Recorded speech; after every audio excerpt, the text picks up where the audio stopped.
কালনা মহকুমা হাসপাতালে হজ যাত্রীদের টিকাকরণ কর্মসূচির অনুষ্ঠিত হলো এদিন বৃহস্পতিবার। হজ যাত্রীদের শুভেচ্ছা জানাতে হাসপাতালে উপস্থিত হলেন রাজ্যের মন্ত্রী স্বপন দেবনাথ। এদিন কালনা মহকুমা হাসপাতালে উপস্থিত হজ যাত্রীদের গোলাপ ফুল দিয়ে শুভেচ্ছা জানান তিনি। হাজির ছিলেন কালনা মহকুমা হাসপাতালের super Chandrashekhar Maiti, assistant super Gautam Biswas সহ বিভিন্ন হজ যাত্রীরা।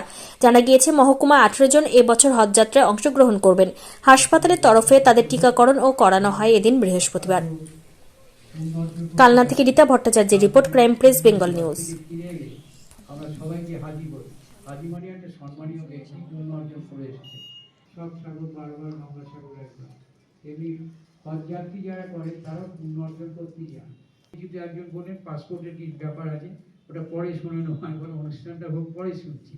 তাই আজ হলো এই কাজটা করতে দেওয়া আমাদের, আপনাদেরও শুভেচ্ছা জানাতে পেরে আমরা খুবই গর্বিত অনুভব করছি।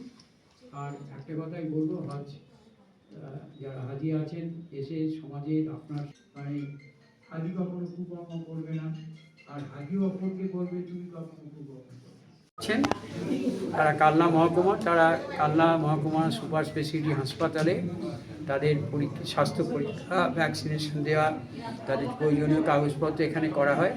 তাই সমস্ত হজ যাত্রীদের শুভেচ্ছা জানাতে এখানে এসেছি। কালনা মহকুমা হাসপাতালের সুপার আছেন, ডেপুটি সুপার আছেন, ডেপুটি ম্যাজিস্ট্রেট আছেন, নার্সিং স্টাফেরা আছেন সিনিয়র, সেই সঙ্গে স্বাস্থ্য পরীক্ষার জন্য বিশিষ্ট চিকিৎসকেরাও আছেন। এই ব্যবস্থাপনাটা প্রতি বছরই কালনা মহকুমা হাসপাতালে করা হয়। আমি তাই তাদের শুভেচ্ছা জানাতে এসেছি। তাদের উদ্দেশ্যে কি জানালেন?